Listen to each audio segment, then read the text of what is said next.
ನಮಸ್ಕಾರ ಸ್ನೇಹಿತರೆ, welcome back to our channel. ನಾನು ನಿಮ್ಮ ಗೀತಾ.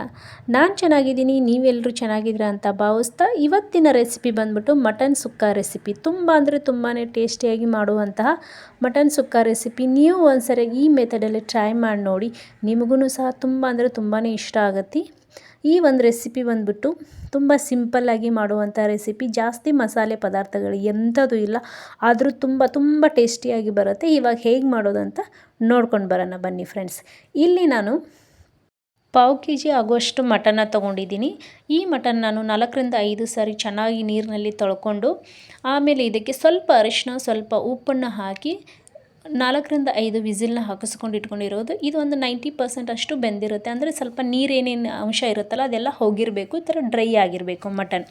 ಓಕೆ, ಇದಕ್ಕೆ ಒಗ್ಗರಣೆ ಯಾವ ಥರ ಹಾಕಬೇಕಂತ ನೋಡ್ಕೊಳ್ಳೋಣ. ಒಂದು ಸ್ಟವ್ ಆನ್ ಮಾಡಿ ಪಾತ್ರೆನ ಇಟ್ಕೊಳ್ಳೋಣ.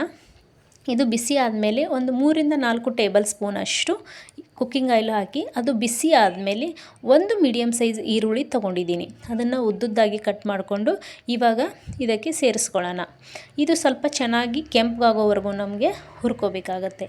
ಇದು ಹುರಿಯೋವರೆಗೂ ಅಂತಂದರೆ ನಾವು ಮೆಣಸಿನ್ಕಾಯಿ ಪೇಸ್ಟು ಅಂದರೆ ಹಸಿರು ಮೆಣಸಿನ್ಕಾಯಿ ಪೇಸ್ಟನ್ನು ರೆಡಿ ಮಾಡ್ಕೋಬೋದು. ಬಟ್ ನಾನಿಲ್ಲಿ ಯಾವುದೇ ಮಸಾಲೆ ರುಬ್ಬಿರೋದನ್ನು ನಿಮ್ಮ ಜೊತೆ ಶೇರ್ ಮಾಡ್ಕೊಂಡಿಲ್ಲ, ಬಟ್ ಹೇಳ್ತಾ ಹೋಗ್ತೀನಿ, ಅದೇ ಮೆಥಡಲ್ಲಿ ಹಾಕ್ಕೊಳ್ಳಿ.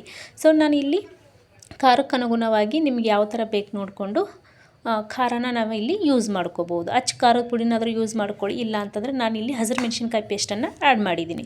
ಇದಕ್ಕೆ ಇವಾಗ ನಾನು ಕೊತ್ತಂಬರಿ, ಶುಂಠಿ, ಬೆಳ್ಳುಳ್ಳಿ ಪೇಸ್ಟ್ ಇದು ಮೂರನ್ನು ಸೇರಿಸಿ ಮಿಕ್ಸಿ ಮಾಡ್ಕೊಂಡಿದ್ದೆ. ಅದೇ ಪೇಸ್ಟ್ನ ಇವಾಗ ಆ್ಯಡ್ ಮಾಡ್ತಾಯಿದ್ದೀನಿ. ಮತ್ತು ಇದಕ್ಕೆ 2 ಟೇಬಲ್ ಸ್ಪೂನ್ ಅಷ್ಟು ನಾನು ಈರುಳ್ಳಿ ಮತ್ತು ಟೊಮೆಟೊ ಪೇಸ್ಟನ್ನು ಸಹ ಇಲ್ಲಿ ಹಾಕ್ಕೊಳ್ತಾ ಇದ್ದೀನಿ. ಈರುಳ್ಳಿ ಮತ್ತು ಟೊಮೆಟೊನ ಚೆನ್ನಾಗಿ ಫ್ರೈ ಮಾಡ್ಕೊಂಡಿರುವಂಥದ್ದು, ಅದರದ್ದು ಪೇಸ್ಟನ್ನು ನಾನು ಇದಕ್ಕೆ ಆ್ಯಡ್ ಮಾಡ್ತಿದ್ದೀನಿ. ಇದನ್ನು ಚೆನ್ನಾಗಿ ಇವಾಗ ಕಲಿಸ್ಕೋಬೇಕಾಗತ್ತೆ.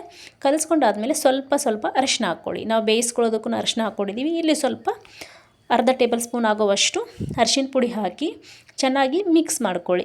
ಇದು ಮಿಕ್ಸ್ ಮಾಡ್ಕೊಂಡಾದ್ಮೇಲೆ ಒಂದು ಲಿಡ್ಡನ್ನು ಕ್ಲೋಸ್ ಮಾಡಿ ನಾವು ಇದನ್ನು ಬೇಯೋದಕ್ಕೆ ಬಿಟ್ಬಿಡೋಣ. ಅಂದರೆ ಎಲ್ಲದು ಹಸಿ ವಾಸನೆ ಏನಿರುತ್ತಲ್ಲ ಅದು ಕಂಪ್ಲೀಟಾಗಿ ಹೋಗಬೇಕು. ನೋಡಿ, ಇವಾಗ ಸ್ವಲ್ಪನೇ ಎಣ್ಣೆ ಬಿಟ್ಕೊಂಡಿದೆ.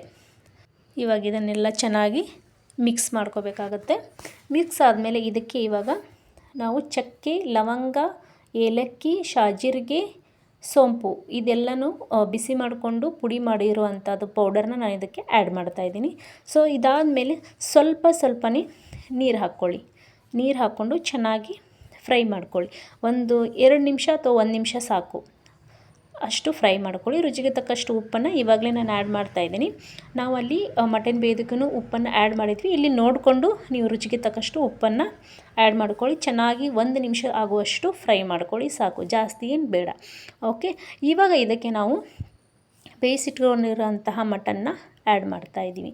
ನಾನಿಲ್ಲಿ ಒಂದು ಕಡಿಮೆ ಇಂಗ್ರೀಡಿಯೆಂಟ್ಸಲ್ಲೇ ನಾನು ಇದನ್ನೆಲ್ಲ ಪ್ರಿಪೇರ್ ಮಾಡ್ತಾಯಿದ್ದೀನಿ. ನೀವು ಜಾಸ್ತಿ ಮಾಡಿದರೆ ಜಾಸ್ತಿ ಮಾಡ್ಕೊಬೋದು. ಅರ್ಧ ಕೆಜಿ 1 ಕೆಜಿ ಮಟನ್ ಆದರೆ ಸೊ ನೀವು ಜಾಸ್ತಿ ಇಂಗ್ರೀಡಿಯೆಂಟ್ಸ್ ಎಲ್ಲ ಆ್ಯಡ್ ಮಾಡಿ, ಜಾಸ್ತಿ ಮಸಾಲೆ ಆ್ಯಡ್ ಮಾಡಿ ಮಾಡ್ಕೊಬೋದು. ನಾನು ಸ್ವಲ್ಪ ಪಾವು ಕೆಜಿ ಆಗೋಷ್ಟು ಮಾಡಿದ್ದೆ ಅಲ್ಲ, ಅದಕ್ಕೆ ಸ್ವಲ್ಪನೇ ಹಾಕಿದ್ದೀನಿ. ಇದಕ್ಕೆ ಸ್ವಲ್ಪ ನೀರು ಹಾಕಿ ಚೆನ್ನಾಗಿ ಕಲಿಸಿದಾದಮೇಲೆ ಸ್ವಲ್ಪ ನೀರು ಹಾಕ್ಕೊಳ್ಳಿ.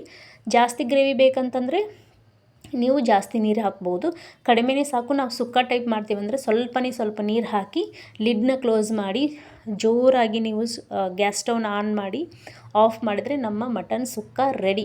ತುಂಬ ಅಂದರೆ ತುಂಬಾ ಸಿಂಪಲ್ಲಾಗಿ ಮಾಡುವಂತಹ ಮಟನ್ ಸುಕ್ಕ ಇದು. ಈ ಮೆಥಡಲ್ಲಿ ಒಂದೇ ಒಂದು ಸರಿ ನೀವು ಟ್ರೈ ಮಾಡಿ, ನಿಮಗೆ ಖಂಡಿತವಾಗ್ಲೂ ಇಷ್ಟ ಆಗುತ್ತೆ.